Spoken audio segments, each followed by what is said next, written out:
Sorry, everybody. Eating a bowl of bot flies. I know. Look, I'm kidding. Obviously, I'm kidding. This is gnocchi, which is a it's an Italian potato pasta, and I've got some olive oil and some butter and cheddar cheese on here. It's really good. But they come in this ribbed larva shape, right? I mean, look at that. Doesn't that look like a larva of something? I mean, they could choose any shape they want to, and they chose the shape that most closely resembles an insect crawling out of a piece of wood, or worse, like a botfly. But it's delicious. All right. Sorry to gross you all out. Welcome, one and everyone, to this week's episode of Scotch and Smoke Rings. Episode 287, I believe. I am your neighborhood friendly Oxhorn here as always, with my suspenders set to maximum stun. Gentleman Badger says, pretty delicious looking silkworms you have there. They did look like that, didn't they? Maybe it's a traditional shape. Maybe the Italian who invented that pasta shape took a look at some silkworm larvae and said, now that's delicious. Well, it is full of protein. Yeah. There are people who consider them to be delicacies. I remember an episode of Man vs. Wild where he was stuck in like the African Sahara, or I'm sorry, Savannah, two very different things. And he found some trees, and he got really excited because he knew of a particular kind of grub larva that lived in only those trees. And so he went from tree to tree to tree with a little knife, kind of digging in these holes, trying to pull out these larvae. They were giant. They were like the size of a sandwich. And he got so excited, and he just ate them all up. Sitting there going, all right, to each his own. You take your larva, I'll take my Leffe Belgian beer. That's right, today we are drinking some Leffe beer. I know that I was supposed to get some Scotch in time for the show, but my plan was to go tomorrow or later tonight and get some Scotch to do the show tomorrow. But as you all know, obviously because you're here, we're doing the show early this week because my beautiful baby girl has a surgery tomorrow. I don't know if you've seen any photos of her recently, but she has developed a little bump right here on her forehead. It's right there. And we had it looked at, and it's completely non-serious. But what it is it's a collection of engorged blood vessels right beneath the skin called a hemangioma. And it doesn't go away on its own, so it needs to be excised. So we're going to go get that taken care of tomorrow. But tomorrow was the only day they could do it, and it's going to be all day tomorrow, so I'm going to have to miss the show. So, we're doing the show today. Having a good day, doing the show early. Hope you guys all make it. And if you're watching the replay because you missed the show, sorry for the late notice. You'll be able to watch it live next week. Cheers.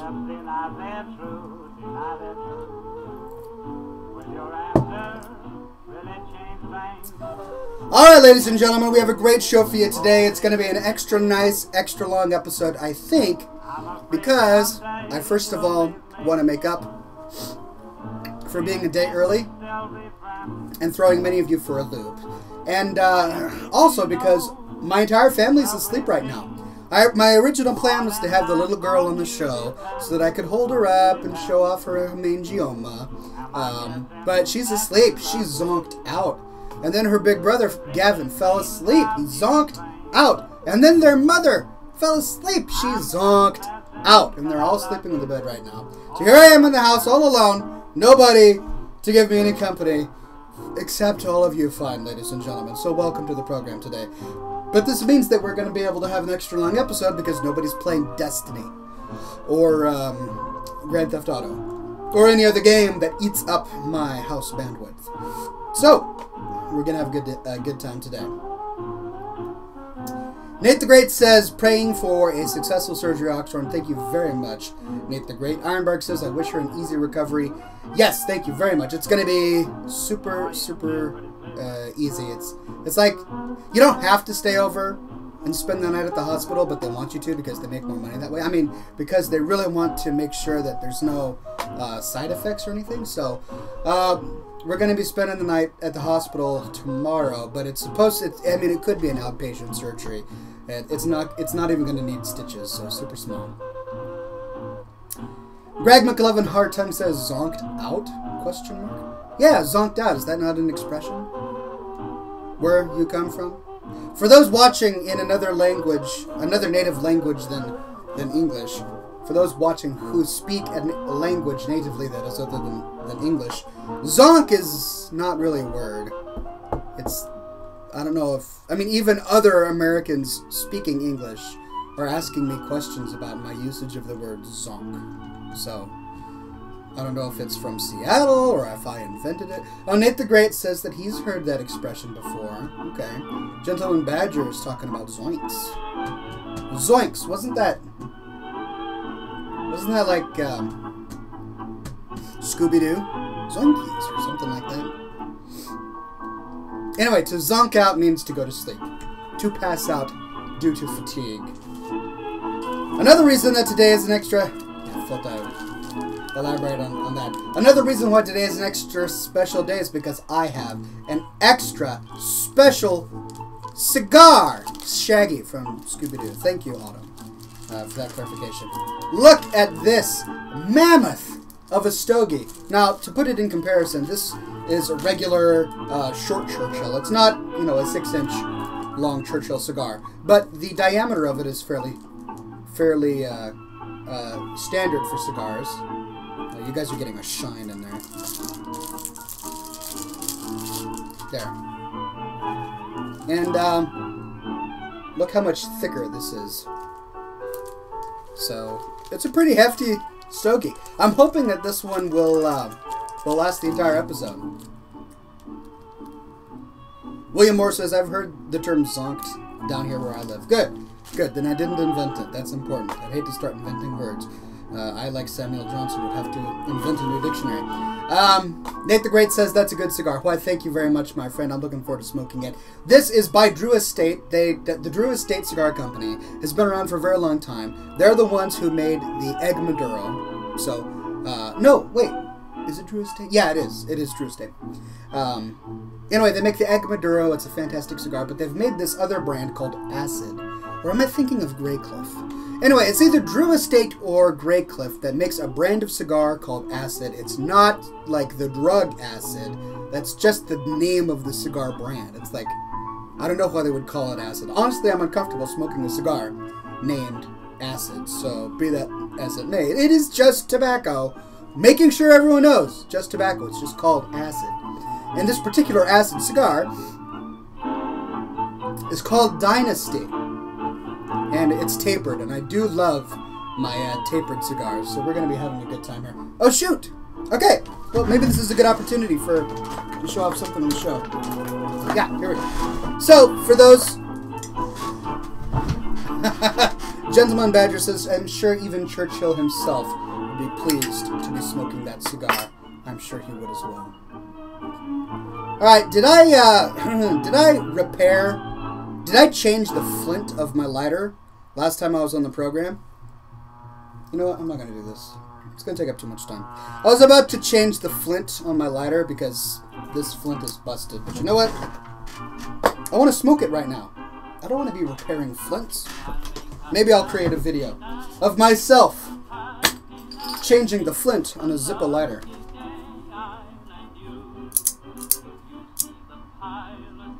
I don't want to cut off too much. I am so mad at myself sometimes for ruining cigars because I cut off too much and I get beyond the cap. So every cigar is wrapped with at least one leaf or a couple of leaves, and then they take this glue and they glue on a little cap on the end to help keep it together. And the goal of cutting a cigar is to only cut off the cap but to not pierce the glued-on main wrapper, because otherwise it unravels. And that happens all the time. My cigars are constantly unraveling because I cut too far in. However, if you don't cut far enough in, then there's no, I mean, you can't get any smoke out. So it's a ballerina balance. Yes, I'm comparing smoking cigars to the years of dedication and practice necessary to become a ballerina, because they're totally the same. Here we go. Let's try this.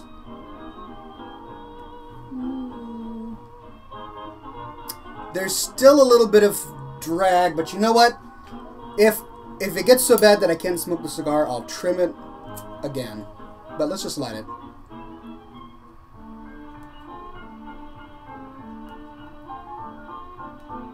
Oh my God.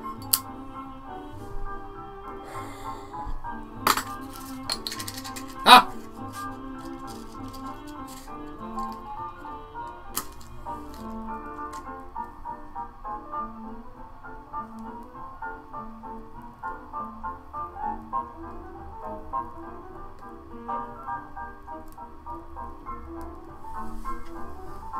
Prick.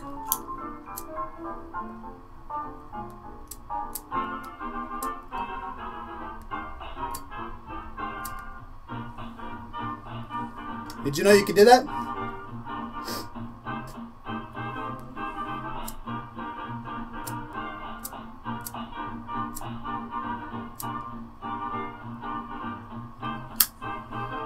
With the little bit of fuel that was left, I was able to reignite with my exhale, or my push out. Dragon Elf says, "Evening, Oxhorn. Didn't see you sneak on there. Pouring myself a glass of Kaola for the occasion." Well, congratulations, good sir. I hope you enjoy it. I myself am drinking a Leffe Blonde Belgian beer, and it's pretty doggone delicious.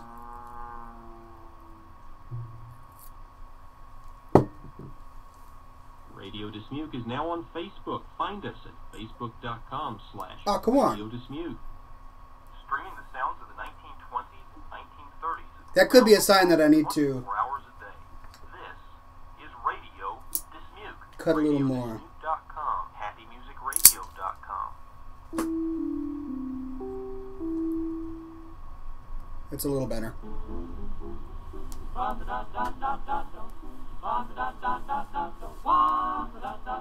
Esmer2 Dragon asks, what is on the agenda tonight, Oxhorn? We've got a lot to get through. Going to be talking about Super Bowl. Going to be talking about Deflategate. Going to be showing off all of your fan art. Smoking cigars, drinking beer, and playing Hearthstone, I think. That's probably all we're going to be doing today. Isn't it great to have an agenda? And to know exactly what you're going to do. Esmer64 says, test, switch computers. Yes, that looks like it's working.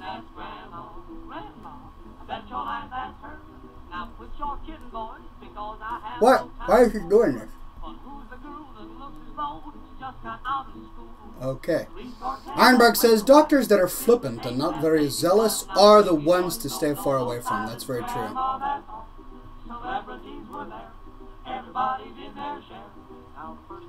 Ironbark says, I can't say that I miss the days of replacing the flint or wick in a Zippo.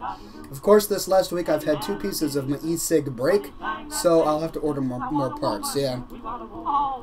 I actually like the fact that a Zippo has so many different pieces and parts to it.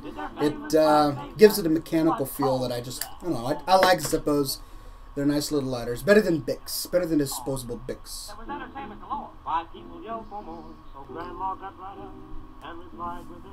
Come on, what's with the cigar?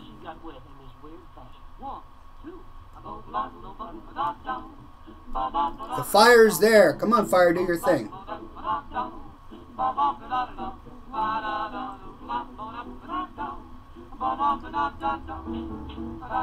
Greg McElevin Hartung says, I know you're not much of a football fan, but are you anticipating the Seahawks' 2nd consecutive Super Bowl game? Yeah, I am. Look, as you well know, because I've covered this on the program, I'm not much of a football fan, just because I'm not much of a sports fan. But you know what? Football is an American pastime.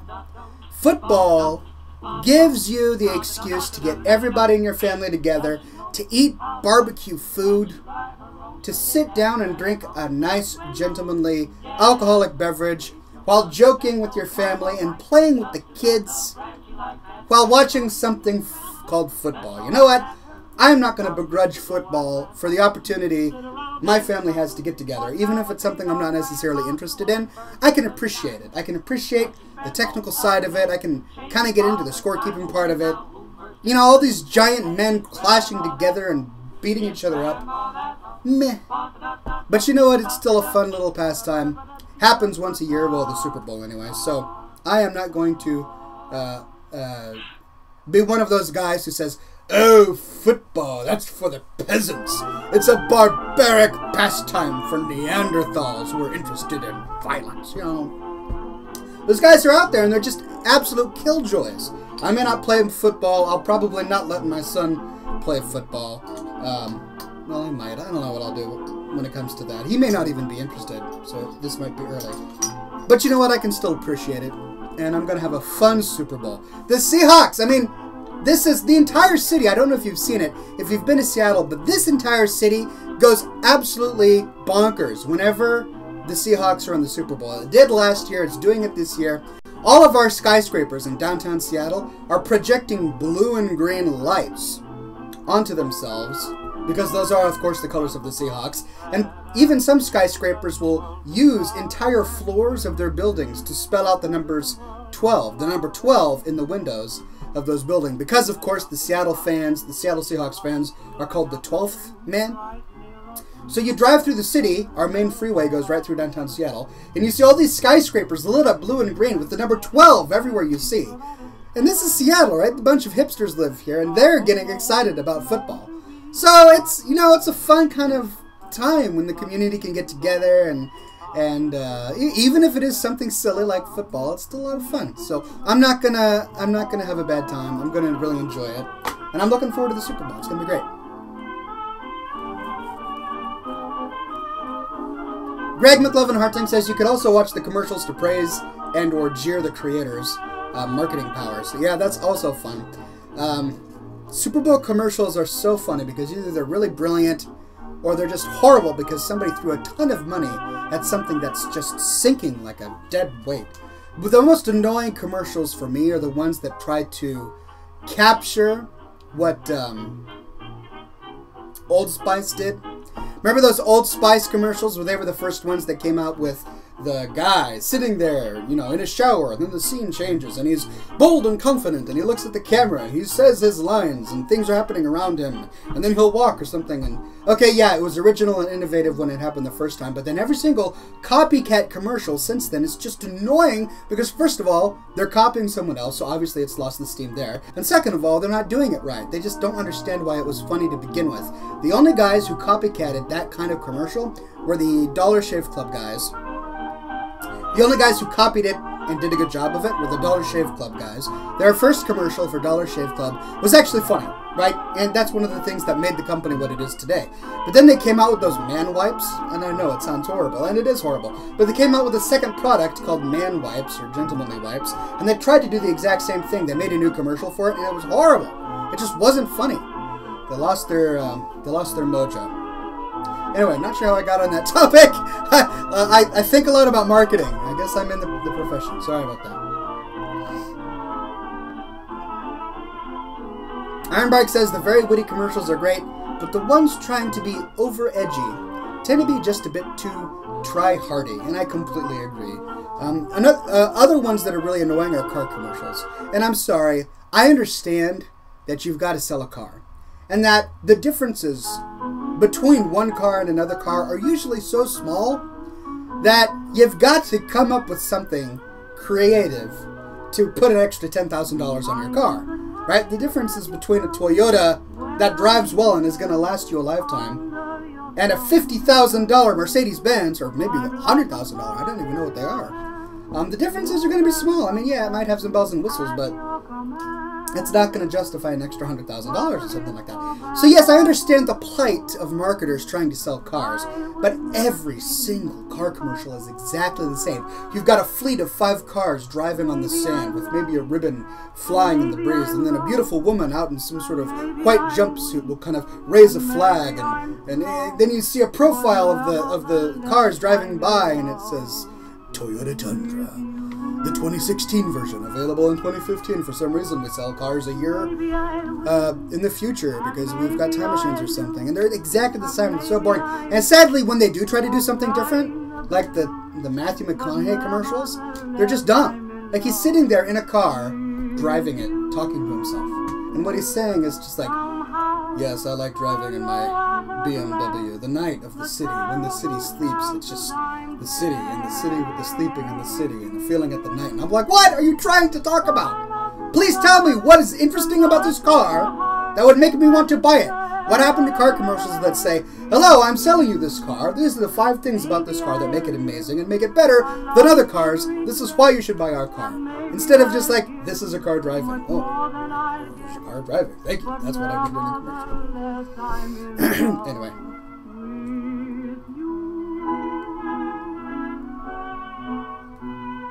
Maybe I'm right, and maybe I'm wrong. Gentleman Badger says, my family has watched the Super Bowl every year for a while now, and I still think none of us really understand what's going on. I can empathize. None of my family know what's going on. The only people who know anything about football are my brother and myself. And all we know is what our dad taught us when we were kids. And that wasn't much, because none of us were in football, played football, sat down and watched football growing up.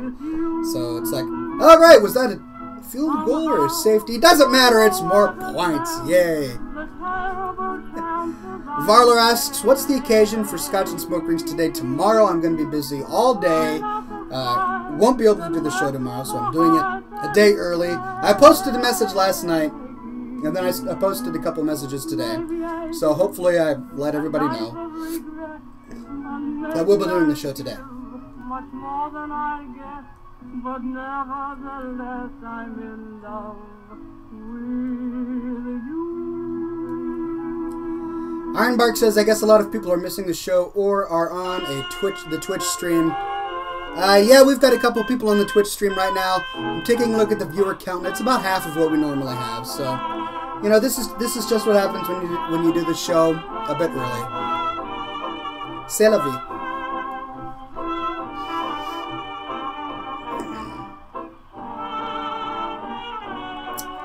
Greg Hartline says, and who could forget last year's Budweiser puppy commercial? Adorable as it was, it won't compel me to buy the beer. Yeah, now commercials these days are just about making the news or getting viral hits on YouTube. Brand awareness, they'll say. And hey, it may work for them, so I don't know.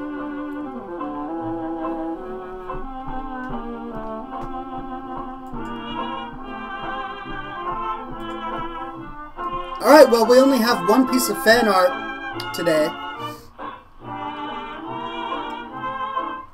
and we have no recorded messages because, of course, we're doing this a day early, and everybody tries to sneak in the fan art and the recorded messages the day of, because that's just what happens. So here we go. This was submitted by Ironbark, and he says, my grandfather's first beard in over 50 years or so. Just thought I'd take a picture and share it here. And look at this dapper gent. Not only is he wearing a sports coat, a very nice looking sports coat that fits him, but he's got an excellently groomed, majestic white beard and a tobacco pipe. This, obviously, is a gentleman. I'm so glad that you've got an amazing grandfather, Ironbark. And that's it. That's all the fan art we have today. So thank you for sharing, Ironbark. He says that is definitely, that picture is the essence of my grandfather. He always has his pipe with him, on the ready. Lol, I also have my first full beard going. I might share a picture of that sometime soon when I get a good one. That's right, Ironbark. You'll need to share a photo, when you can, of your amazing beard in the works.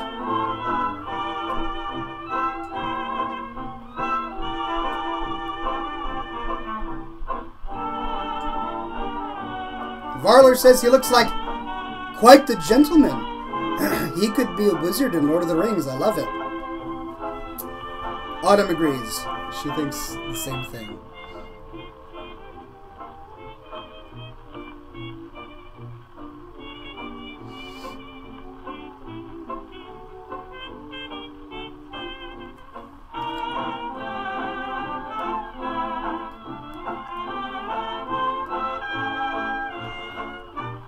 It seems like everybody's talking football these days.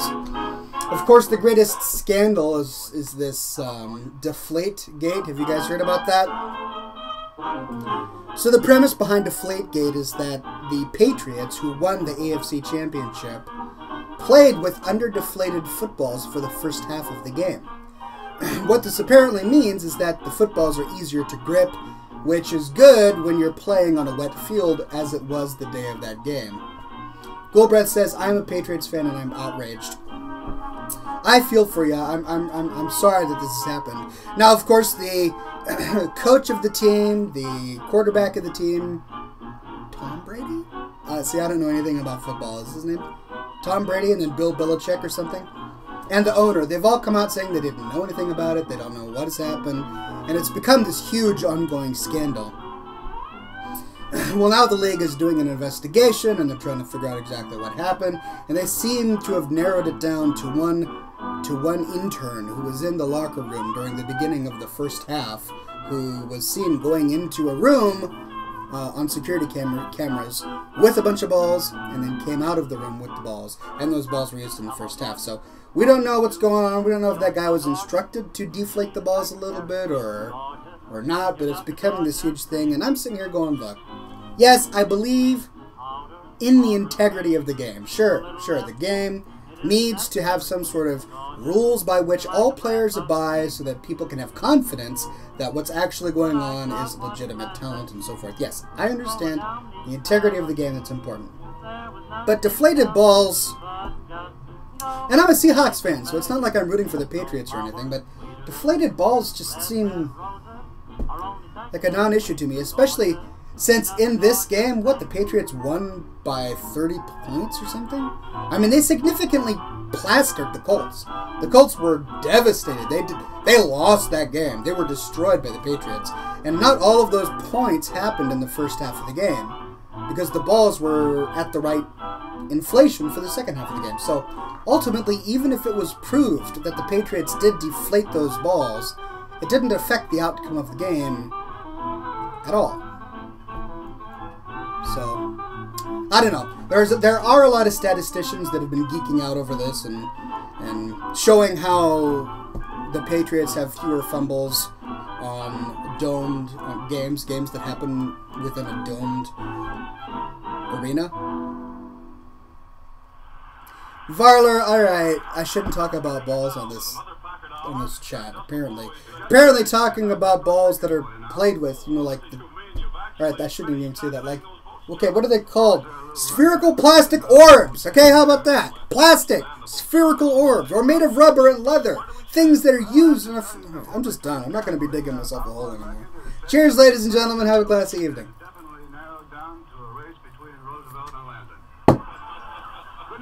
It's all right. Good night, Fred. Oh, good night, Charlie. Good night, Ken.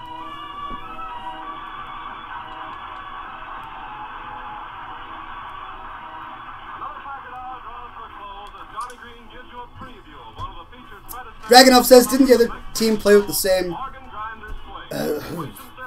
somewhat oval, leather, inflated playing instruments? Yeah. Footballs. Okay, that's what I should say. Footballs. Thank you, Autumn. And I'm not picking on you, Varler. No, it's okay. I'm just... whatever. Yeah, they did, but I think the Patriots had the football towards the often during the first half of the game, so I don't know.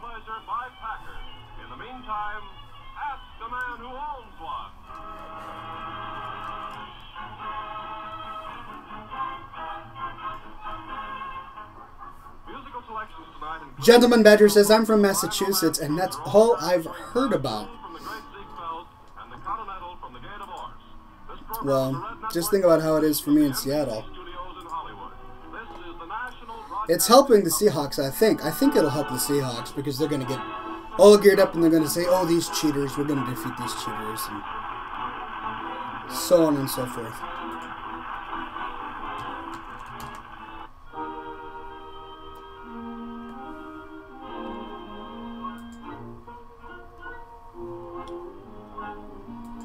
What else is in the news? Boehner confirms lawsuit against Obama. ISIS releases a new message. Mansion fire. Prison chaplain. Indiana governor. Vanderbilt rape trial. Nothing nice. This is not nice. Lots of bad stuff in the news. Islamic news. Hezbollah. Blah, blah, blah. Oh, okay. You know what I'll talk about? I'll talk about the Dawn missions. The Dawn space missions. I'm really excited about this. I learned about this just a few weeks ago, or months ago actually, when the Dawn spaceship. So there are two big asteroids in the asteroid belt of our solar system. One is called Ceres. It's the biggest one. The other one is called Vespa. Is it called Vespa, something like that? Anyway, Ceres is the largest, named after the Hounds of Hell, I think. And then Vespa is the second largest. Well, we launched this satellite called Dawn, and the mission was to first go to the Vesper one, and then go to Ceres and then orbit around it. Well, it went to Vesper, it got all of this amazing photography. You can even check it out on Wikipedia. If you look up the Dawn spaceship, it'll show you the asteroids that it's been to. Anyway, check it out on Wikipedia. And it snaps some really high-resolution photography, and it's an amazing meteoroid. But then it's on its way to Ceres right now, and it's starting to get close. So it's starting to take higher and higher resolution pics. And one of the things that they've noticed about Ceres is that it's round. All this time, people thought that it was just this giant misshapen meteor, you know, like the ones you see in science fiction movies, like the one that the Millennium Falcon landed on, and there was that giant space worm. But no, it's completely, Vesta, says Autumn, it's completely spherical.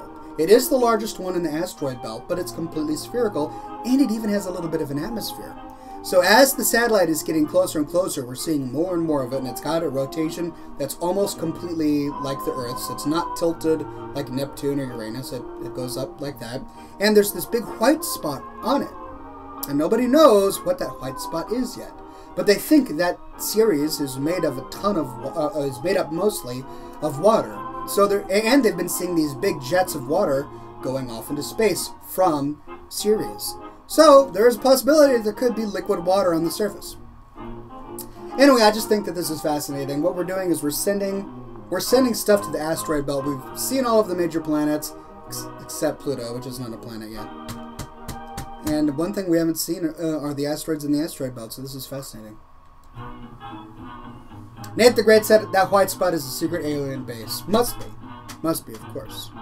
Of all the places to have an alien base, Ceres in the asteroid belt is probably the best one.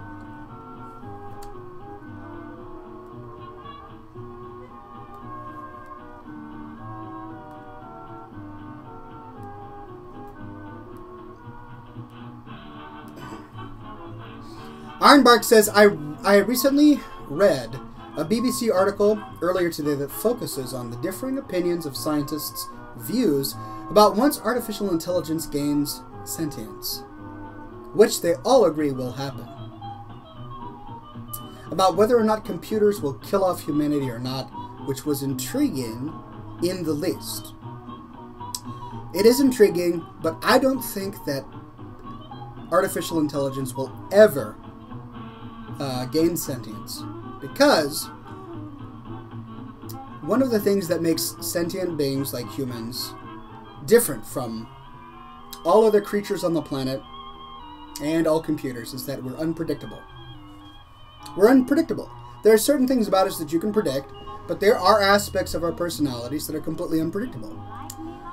And the problem is that artificial intelligence is written by men. It's written by mankind. So therefore, before a computer can ever do anything, it has to be programmed to do that by someone who's predicting its abilities to do something.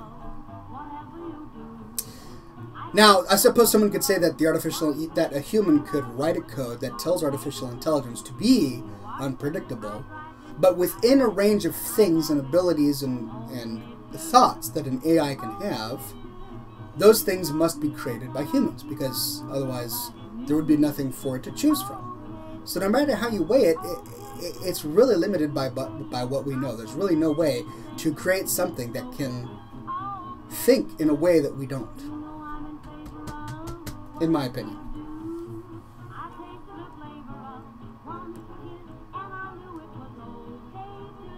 Autumn says, Oxhorn, did you say that the next Ghostbusters movie is going to have a full cast of women as the main actors and actresses? It just seems weird to me, lol, she says. Yes, I did read that. And in fact, I've got a buddy who went onto Facebook and says, I think the next Bridesmaids movie should be all men. Because, of course, that makes about as much sense, right? Yeah, the reason they did that is because of Bill Murray. Bill Murray just did not want to do a Ghostbusters 2. He read every single script that Dan Aykroyd and the rest of them threw at him. He hated them all. He just didn't want to do it. And he said no so many times that he just started saying no as a knee-jerk reaction.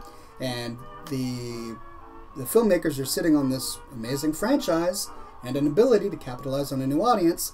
And they just decided, hey, we're going to go and make it anyway without Bill Murray. The only way to do that is, of course, a female audience, or a new female cast of characters. Because if you use a new male cast of characters, if you reboot Ghostbusters with a new male cast, then inevitably it's going to be compared to the classic Ghostbusters. And there is no sequel, to my knowledge, that has ever been compared favorably to the original. I mean, what's a reboot that was actually better than the original?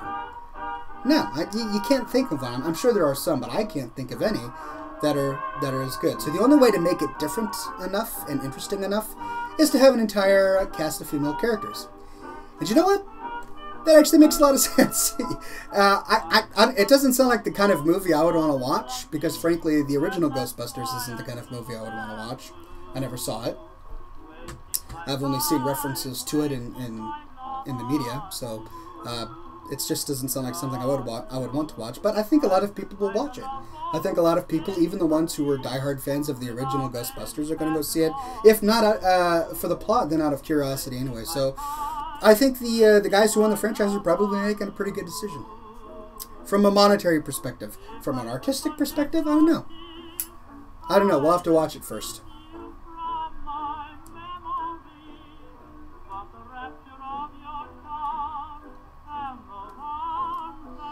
Nate the Great says the Omen reboot wasn't that bad. That's good to know. I haven't seen the original.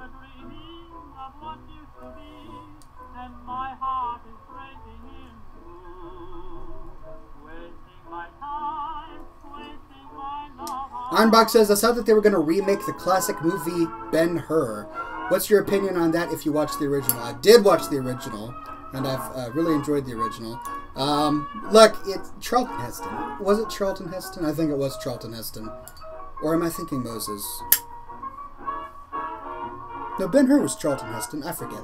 Anyway, the original Ben-Hur was amazing. It did things that no other movie before it had done. It basically defined epic historical drama. And it's going to be hard to match that. So I'll be interested in watching the reboot, but it's just going to be hard to beat the original.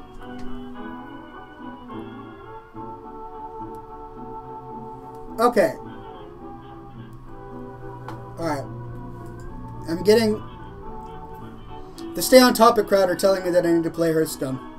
Alright, I'm going to. Don't worry. I love playing Hearthstone. I play it once a week with you guys, and so I'm going to be playing Hearthstone with you.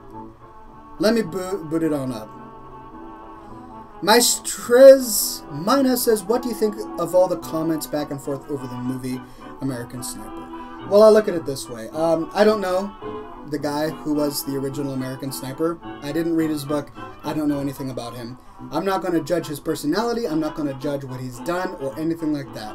When it comes to the actual movie, it's a piece of fiction, living in the realm of art. So you don't judge it based on the exploits or deeds or morality or lack of morality of the person that this piece of fiction was based upon.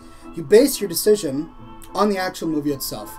And I think that the answer is clear. It is completely blowing away everybody's expectations.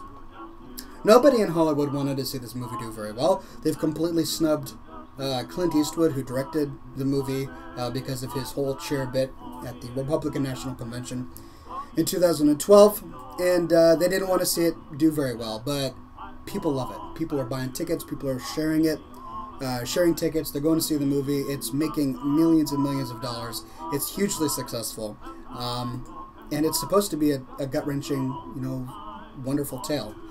And that's how it should be judged. It shouldn't be judged by the book. It shouldn't be judged by the real-life person. It should be judged by what the actual story is, in my opinion. I haven't seen it yet, so I can't comment on the story. I can't give my opinion on whether or not it's a good piece of art because I haven't seen it yet. The only part of the movie that I have seen was the whole baby bit.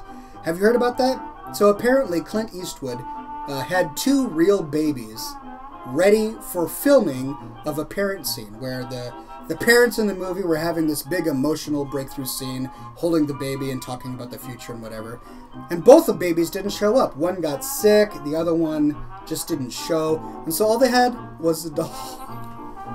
And Clint Eastwood, apparently Clint Eastwood just said, use the doll, I don't care. And so you've got this big emotional scene in this movie where the main character is holding what is obviously a doll.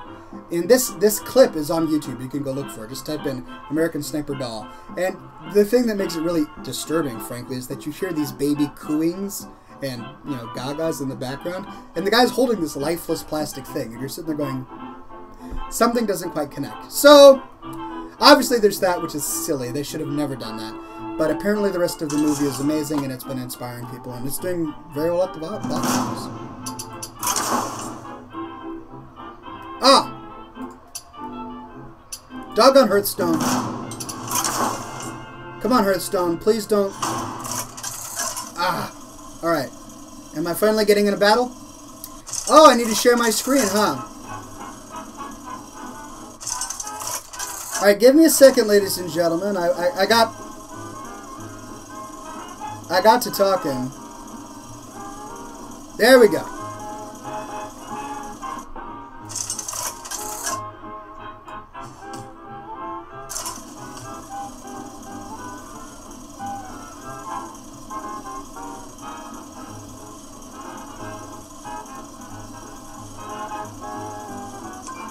What is going on here? Come on, Blizzard, get your act together. Alright.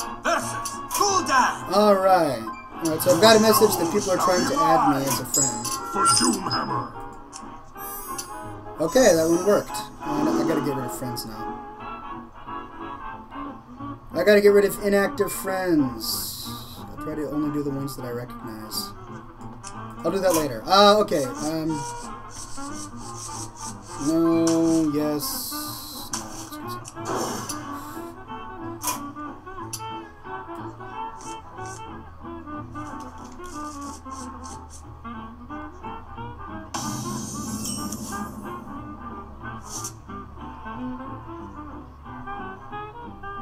Man, all of the guys that haven't been on in more than a month I recognize. Alright, Greg Hartung, I'm fighting you. Alright, let's do this.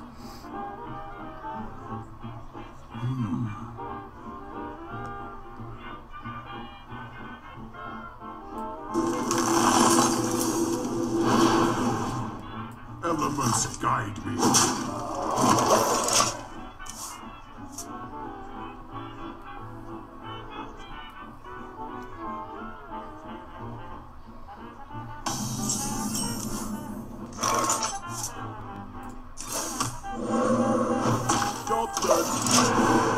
Alright, Greg.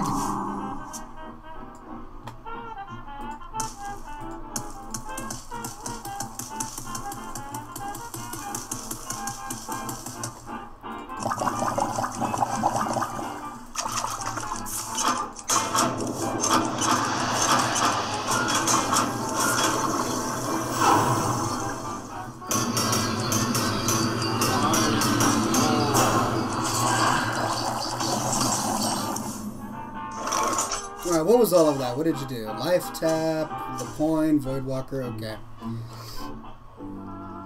What is this guy? Taunt with 3 health. What is this guy?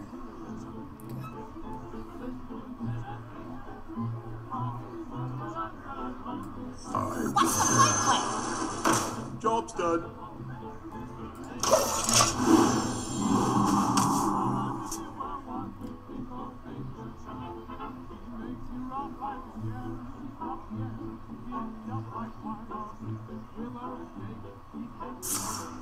Ah!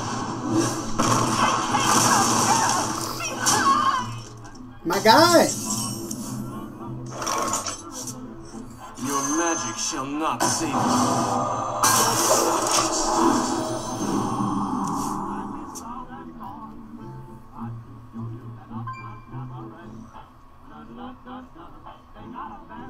Whew, look how much cigar I have left. I guess I have been doing a lot of talking, so... But look how much. That's a lot of cigar left.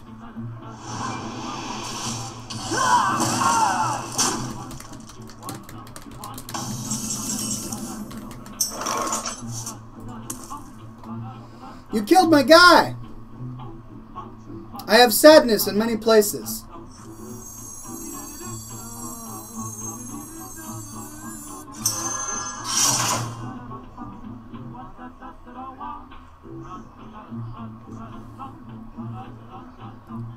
Elements guide me.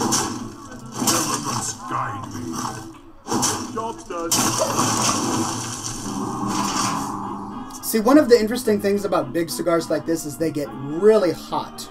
And with smaller cigars, you don't really feel the heat in your mouth as you smoke them. You just taste the flavor and you enjoy the flavor. But with big cigars, you not only taste the flavor, but you feel the heat. All of this burning tobacco kind of just pushing this heat deep into your mouth. And that's what I'm feeling right now with this guy. My eyes are open.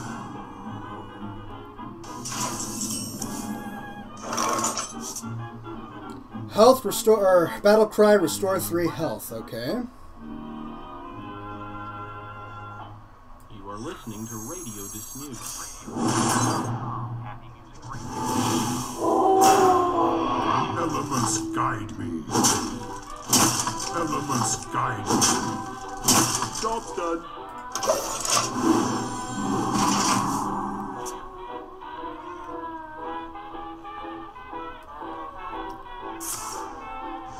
Yeah, if you're having a hard time with the stream, just spectate me. I have 3 spectators right now.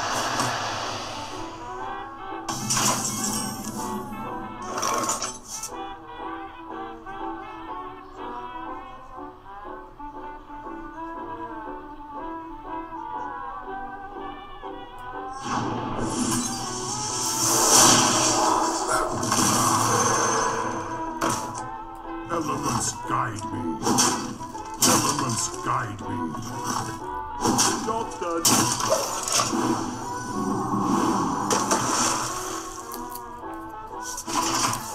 Have to take the band off because this is starting to burn a little low. I will enjoy watching you die. Taunt, battle cry, destroy one of your mana crystals.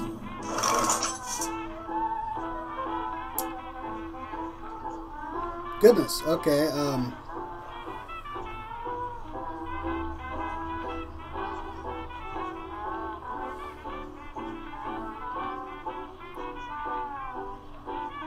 wonder.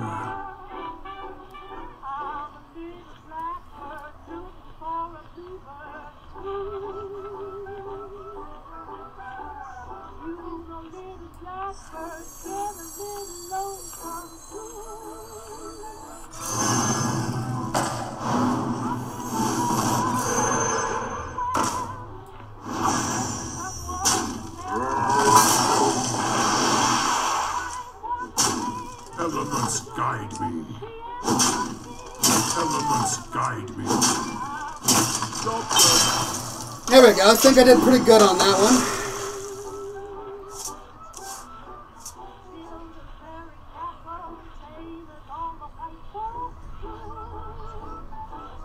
Varler says Dark Bomb is a nasty new removal spell. Yeah, I had not seen that spell until Greg Harton used it, so congratulations to him on something new. So many possibilities.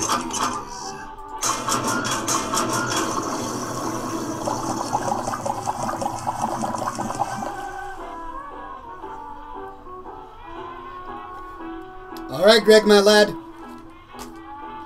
Do your thing.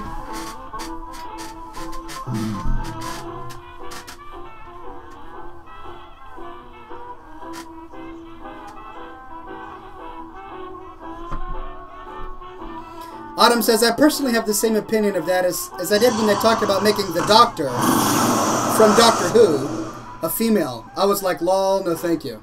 Yeah, no, I've got a similar opinion on that.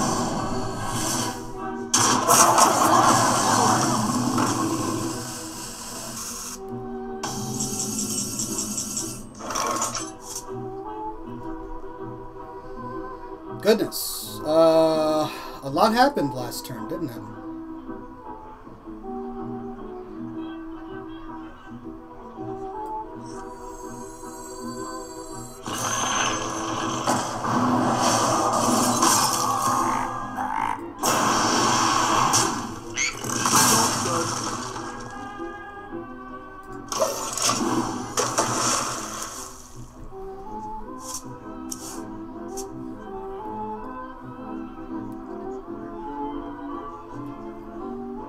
You know, there was once, I think, a Christmas special or a comedy special, at least on the BBC, back in the 90s, where the Doctor actually did transform into a woman.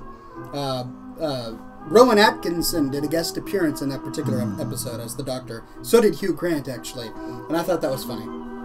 But thankfully, it wasn't canon.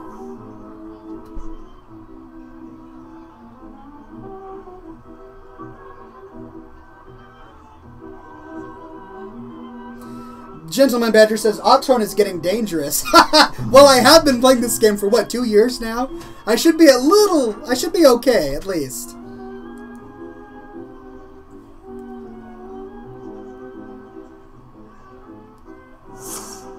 Destroy all minions!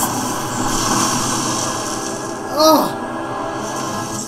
Greg used the big red button.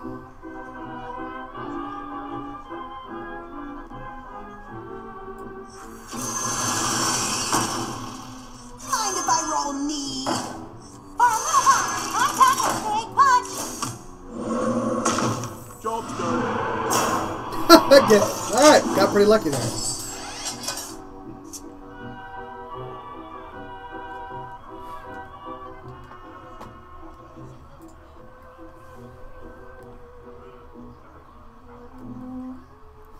Shields up!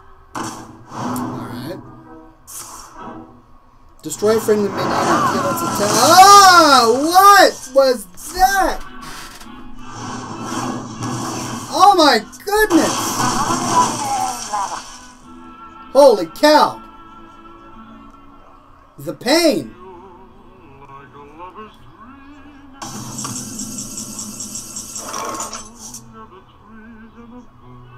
Well.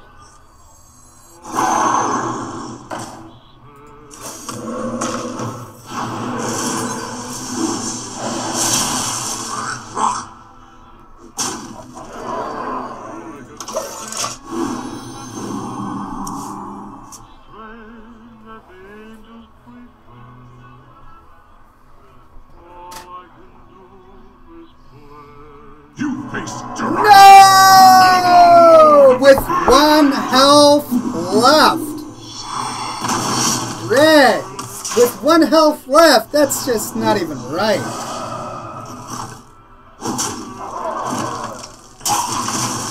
But you know what, Greg? Sadly, I do have an I win card when it comes to something like that. What? They changed that!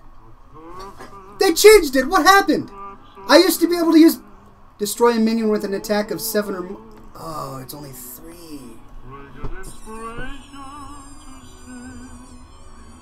Whoops. That's alright, I got this. I got this, ladies and gentlemen. We got this. Don't you worry now.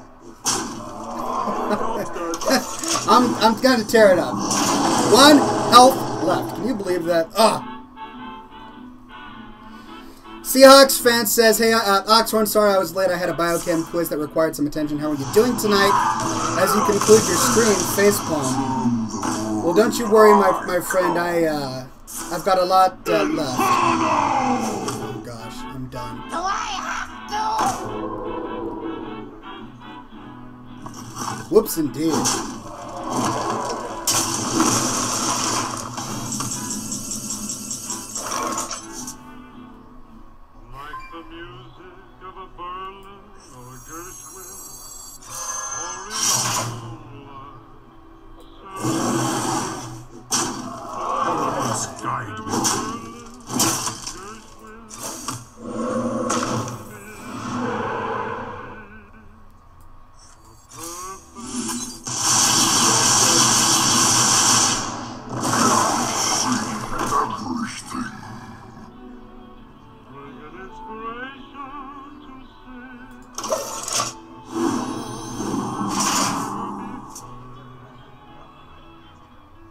Man, sorry for the silence. I'm just really bummed that he's not dead yet.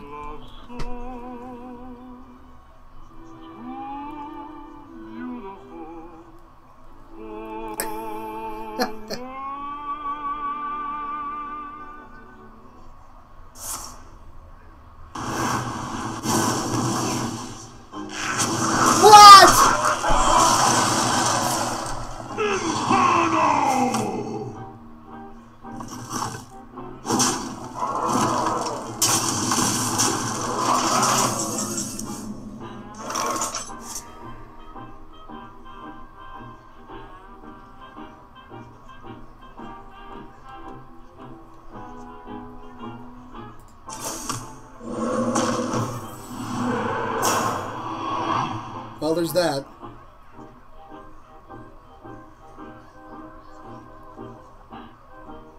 Elements guide me.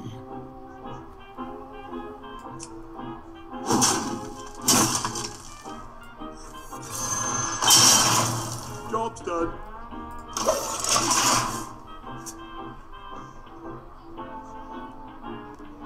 Behold the might of Stormwind! Oh my gosh. Oh my gosh. Oh my gosh! No! No! Bollocks!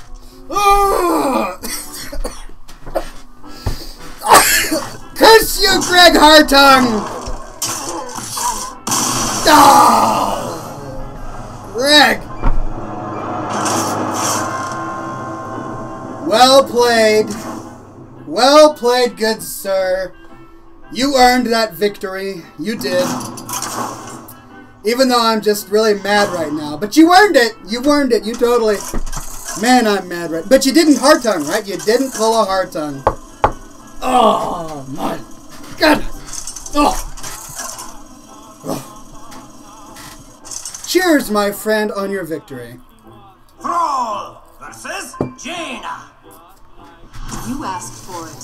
For Doomhammer. That was just soul crushing. Man.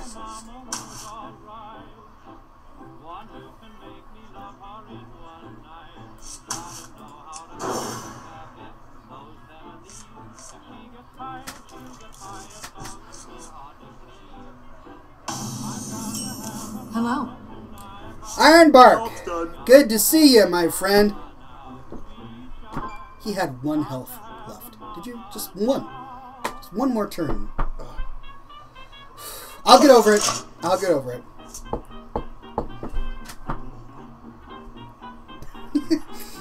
Greg Hartung says, ah, jolly good fun. You did come close to best me for the 3rd and 4th time. Yeah. I came close. So close that I could taste it.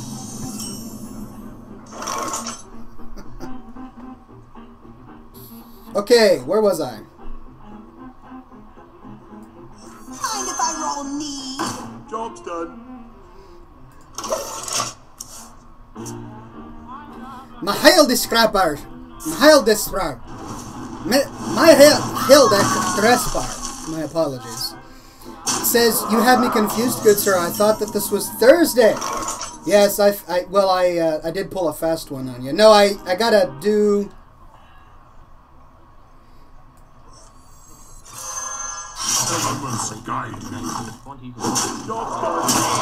I gotta do the show today. My Heldrespar, thank you very much. My Heldrespar, I had to do it today because I've got an appointment tomorrow that's going to last all day. So we're doing the show a bit early today. It's already 8 o'clock, but you know what? Nobody's pressing, no time's pressing, I've got time.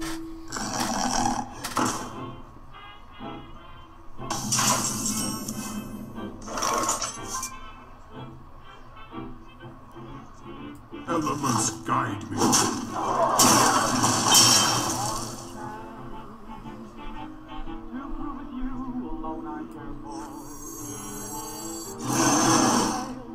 Job's done.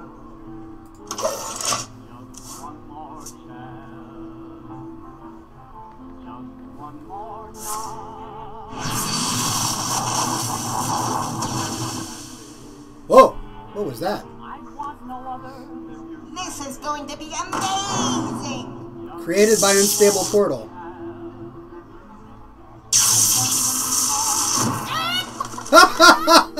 What is this? Battle cry, draw a card. If it's a minion, transform it into a chicken.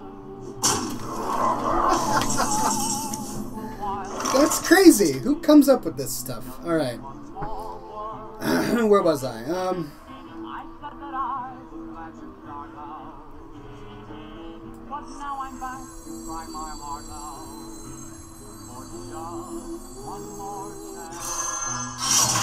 Elements guide me.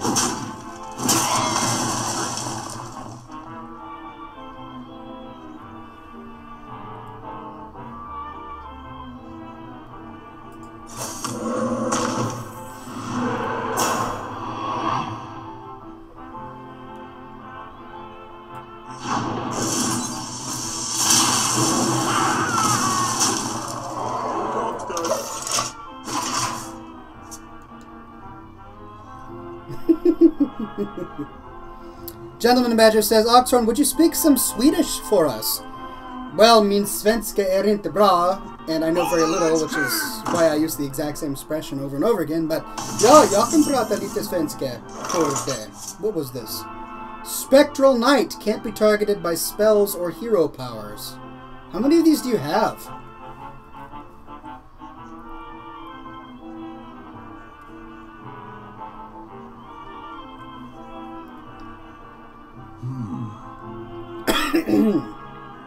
Goodness. Okay.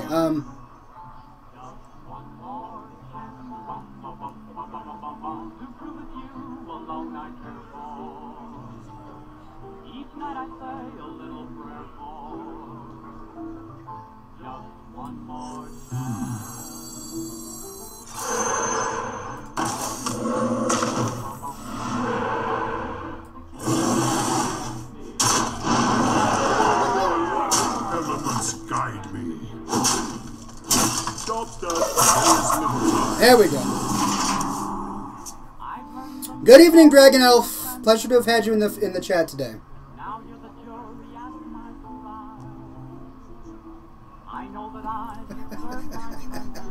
Greg Hartung says it's like the Seahawks comeback all over again. Yeah, it is a little like that, isn't it? Whenever your opponent casts a spell, gain +1 attack.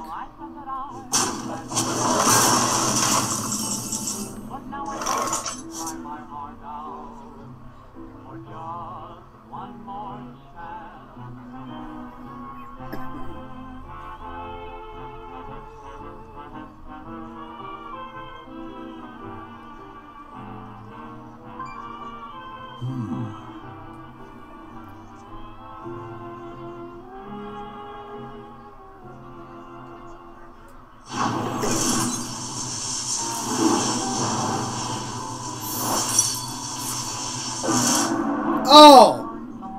Rough stuff. I'm sorry. Yeah, you should be sorry. That was me.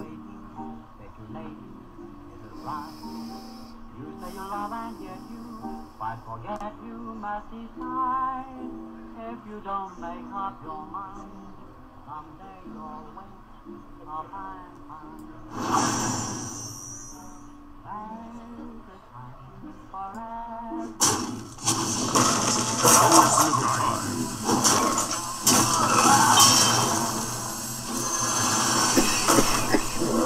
Excuse me.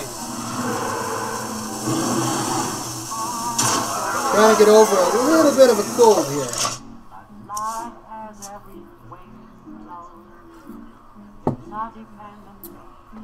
Probably not the best way to go.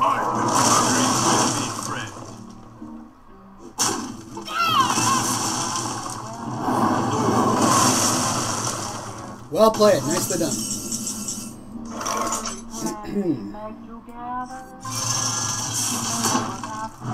Job's done.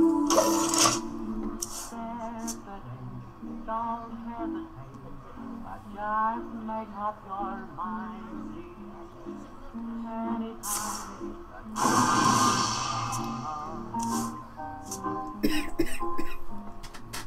For the Lich King! You have a lot of these cards that can't be targeted by spells, don't you?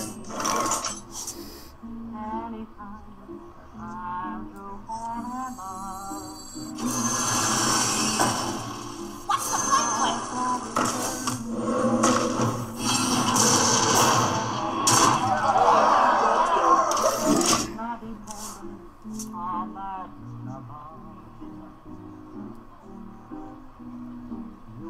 Well played. Thank you, my friend. I tip my cap to you. What? What are you doing? Don't do that to me. Ah! And he pulled a hard time, ladies and gentlemen. Even Mr. Ironbark.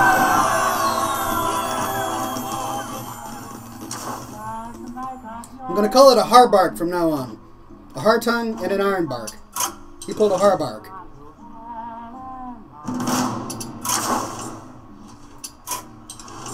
Fancy Fedger.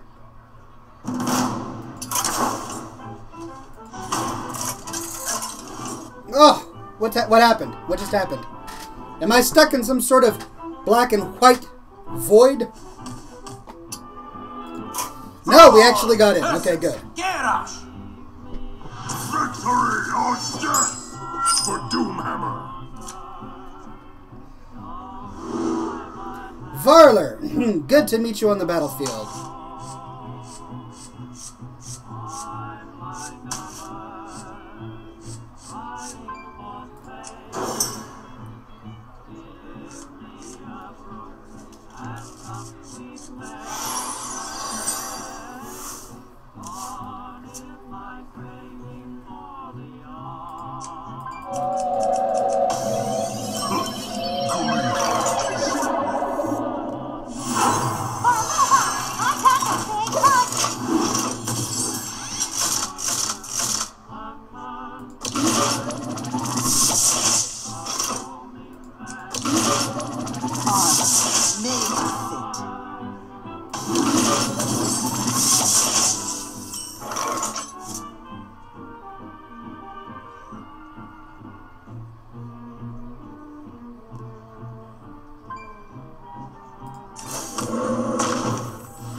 Nate the Great says, I just realized something.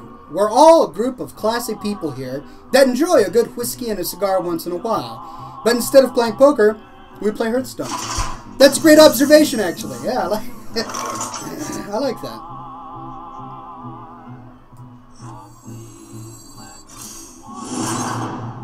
Job's done.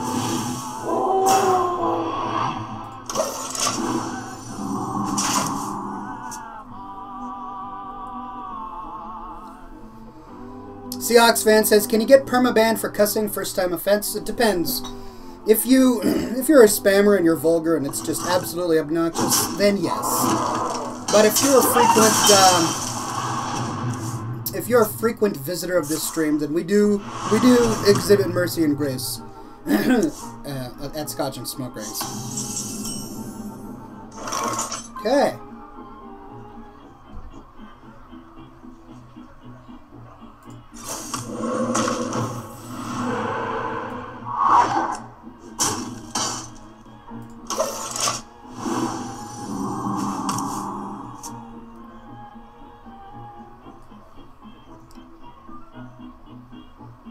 None shall pass. Nice. Nicely done.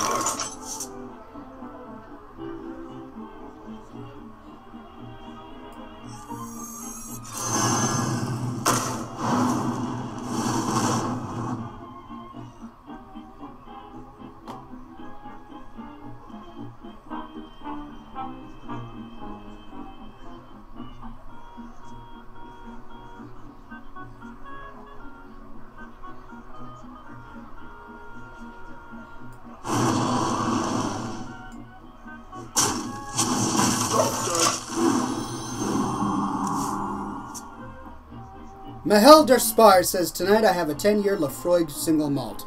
My goodness, that sounds delicious. Lafroig, as you all know, is one of my favorite scotches.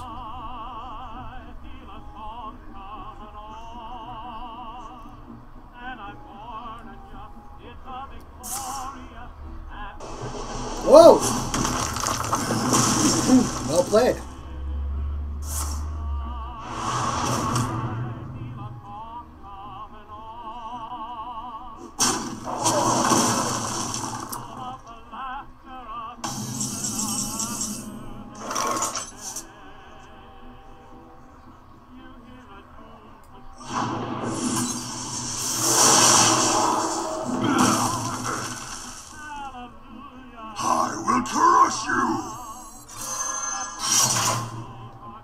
Elements guide me. Elements guide me. Job's done.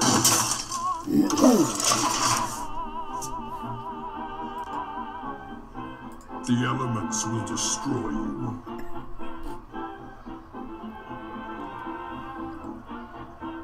I can take the hit.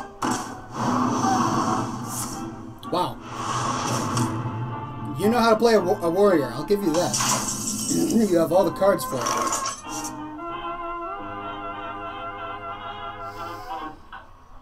Okay.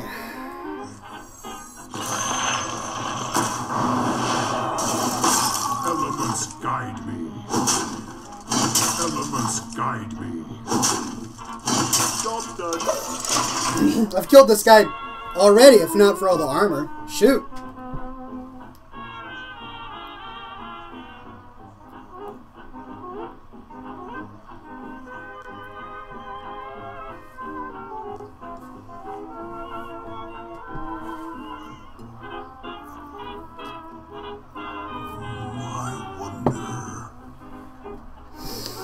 Alright, Varler, my friend. Don't pull out any of the stops for me. Gorehowl? No, not Gorehowl. Oh, I hate that card. I mean, I love that card, but I hate fighting that card.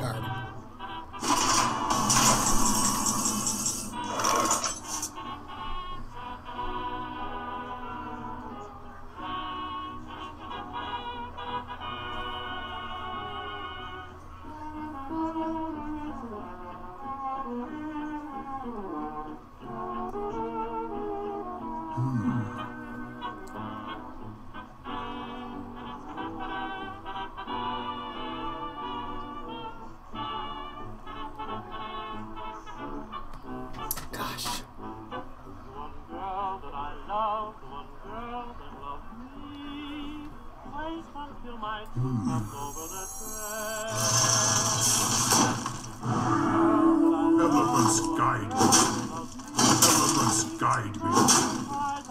Job's done. That's what I say for when I say goodbye, love, the smile that I see. Seahawks fan asks, "Hey, Scotch, do you have any score predictions for Sunday?"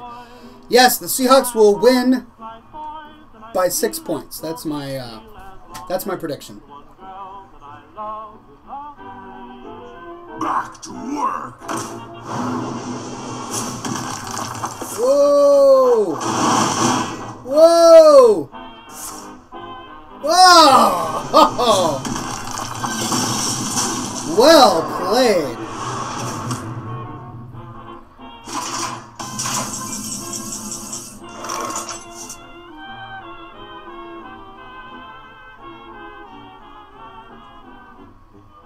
Elements guide me.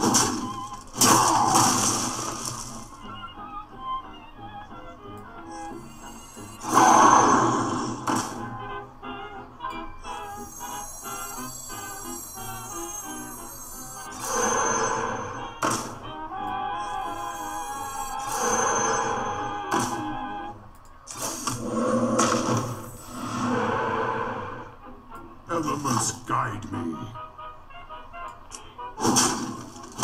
Job done.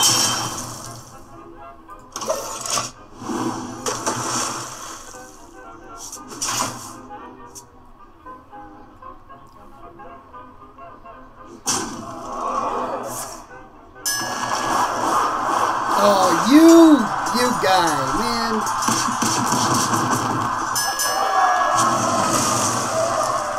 Doggone it all.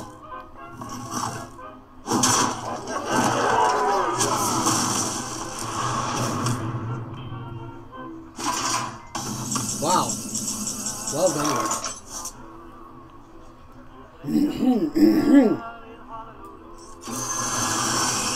Mind if I roll knee? Job's done.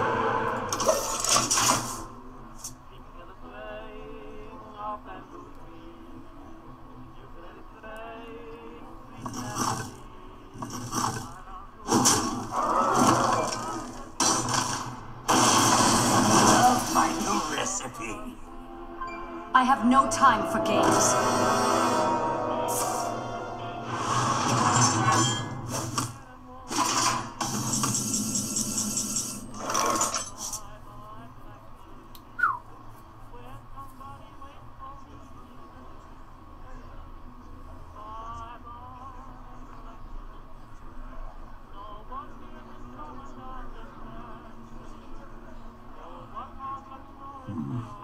What to do? Hey, give me that!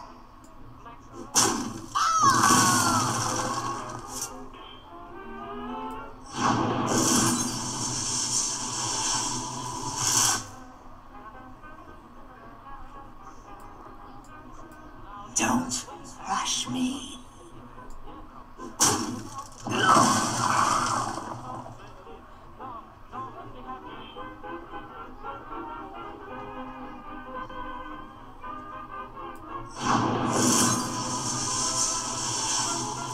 Always little time.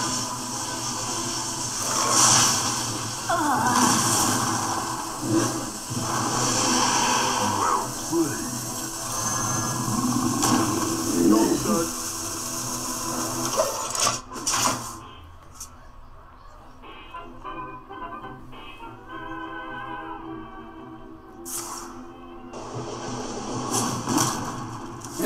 Sorry for the lack of talking. I'm just concentrating here.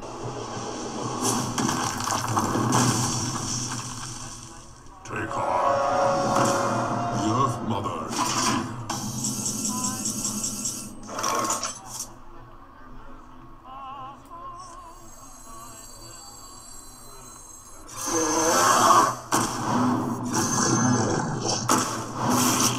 Job's done.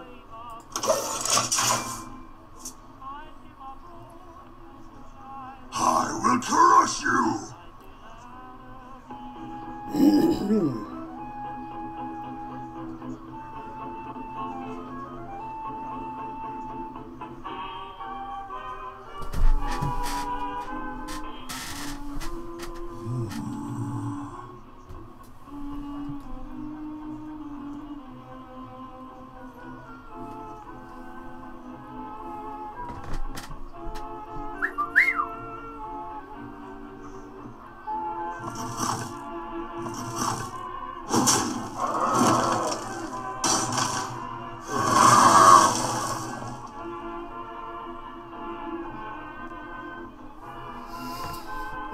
Let's see.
For honor. Elements guide me.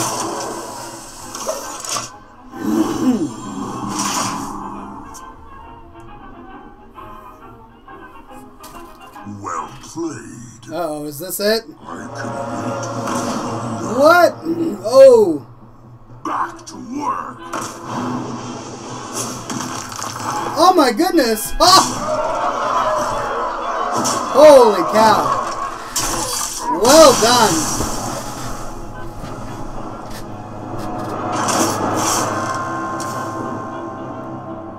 Alright, one more game, ladies and gentlemen. One more game, and then we'll end the program.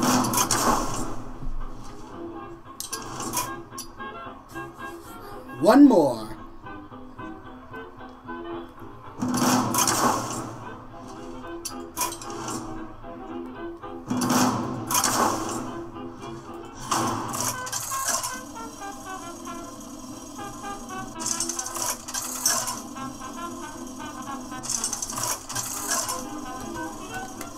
Good game, Varler. Very well done. Thrall versus Gul'dan. You play the warrior expertly, Your sir. soul shall be mine for Doomhammer.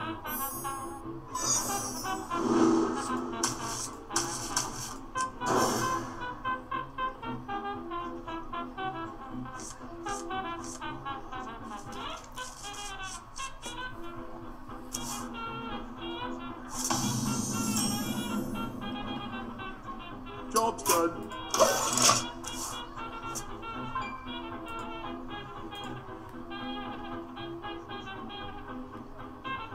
Bring out your dead.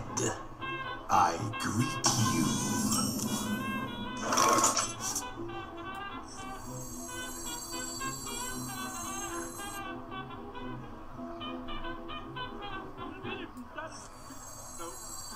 Elements guide me.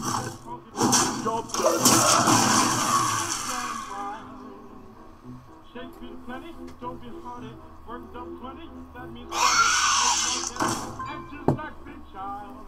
Oh, got such what I want to say. Hot much, that simple shoe. Elements guide me. Job's done. But when you're lucky, you will want it to stay.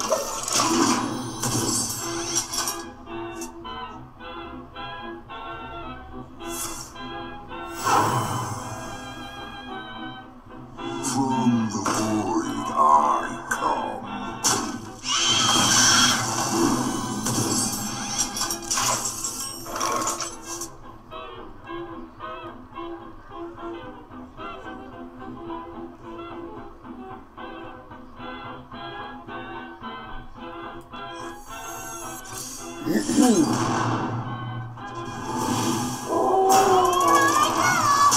Elements guide me.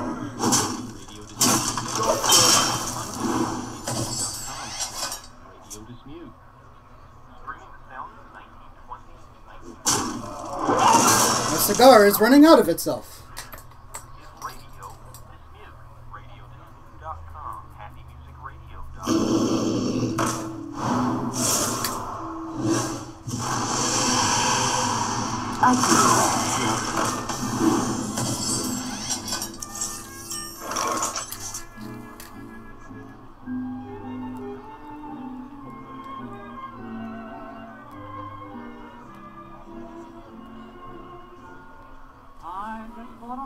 movie camera. We can have a picture show at home. Imagine that I'm Gilbert and you're Garbo, while we make a movie of our own. I'm the fellow in the garden, playing along the mandolin. We'll need a minute to throw a kiss, and that's where you come in.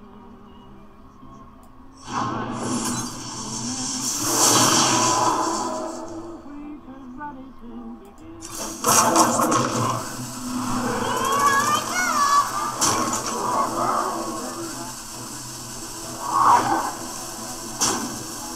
Job done.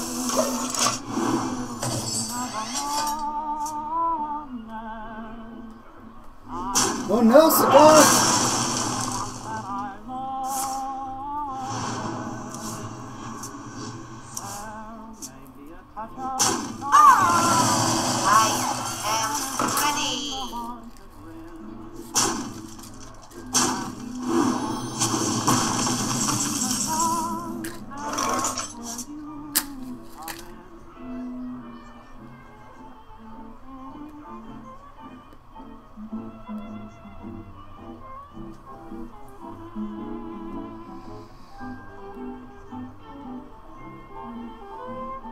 I wonder.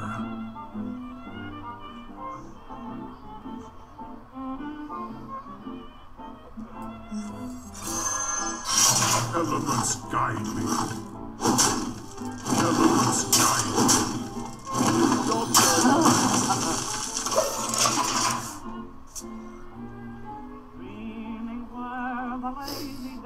Varler asks, Ox, what do you use for your pipe? Well, right now I'm smoking the last little bit of my cigar. But I do have some proper pipe tobacco around here somewhere.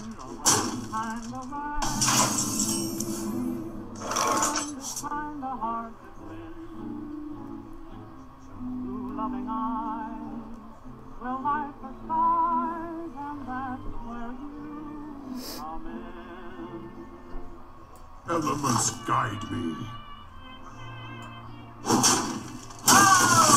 Elements guide me.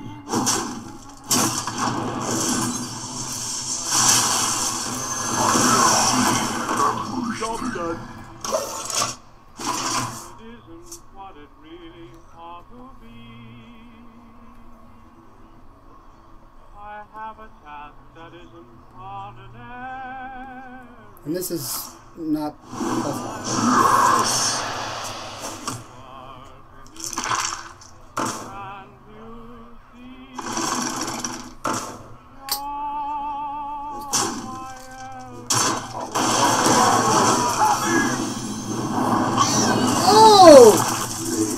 What? I never expected that. Wow, that's impressive. You're my only dream, my only real reality. You're my ideal of a perfect personality. You're my everything. Mind if I roll me? Elements guide me.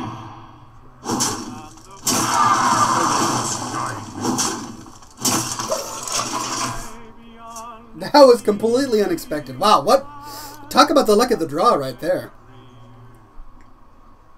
You're my winter, summer, spring, my I am ready.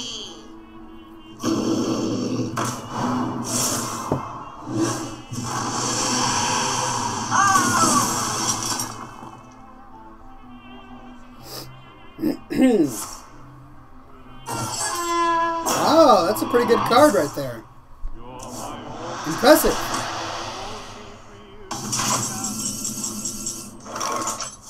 You're my idea of a perfect personality. Hey, give me that!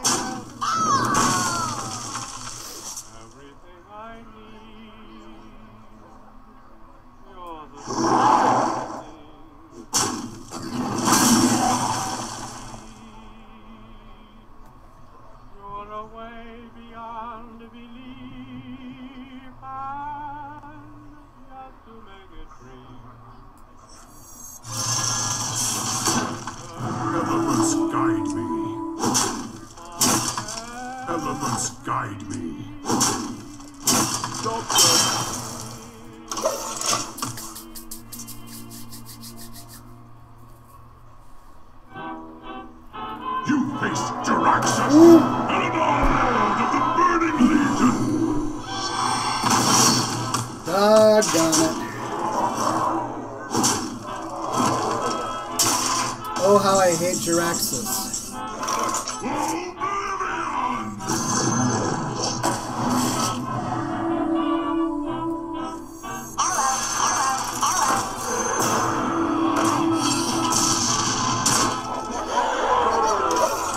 And yet I might win still. We shall see.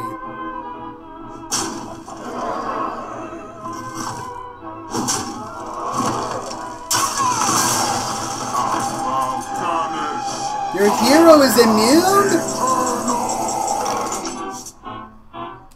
Your other demons have +2, +2. Your hero is immune. Well played indeed.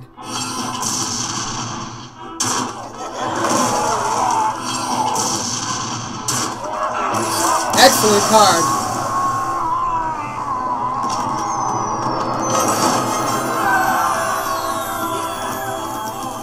Elizabeth says, so Jonath just got his birthday present. We got him an electronic pipe. So far he likes it. Well, it sounds like he married the right woman. That's what I have to say. 1 second. One thing that makes it great, you can have more than your share. Alright, ladies and gentlemen, thank you for coming to this week's episode of Scotch and Smoke Rings. We will end with a smoke ship as usual. Had some pretty fantastic games in there this time around. Some unexpected surprises. And some petting for dessert. You should try it. I wanna die it all. Alright, ladies and gentlemen, now is the time to give me your smoke ship ideas. I am ready to create whatever it is you have on your mind, as long as it has anything to do with ships.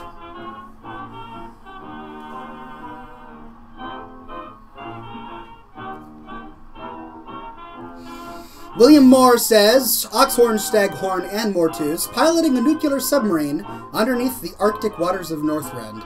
As they move through the frigid waters, they battle huge, monstrous squid. They battle them with bacon depth charges and cigar torpedoes. After defeating the squids, they proceed to the bottom of the sea, where they find an ancient pirate ship and the treasure they were searching for. The treasure they find isn't gold or jewels. It's a 1,000,000-year-old bottle of rum. Because rum has been around for 1,000,000 years. I'd drink it. I'd drink it.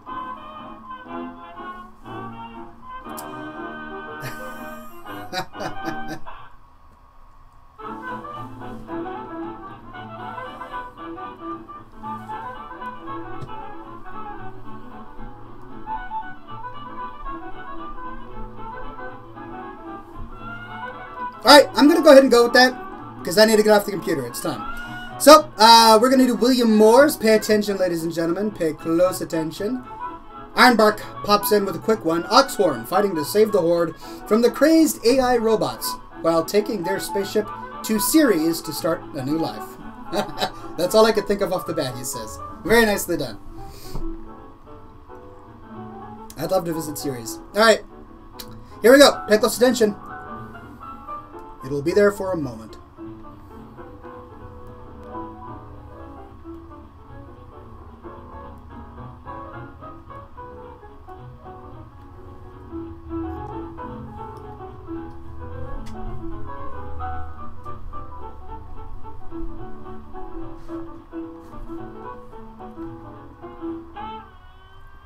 Whoa!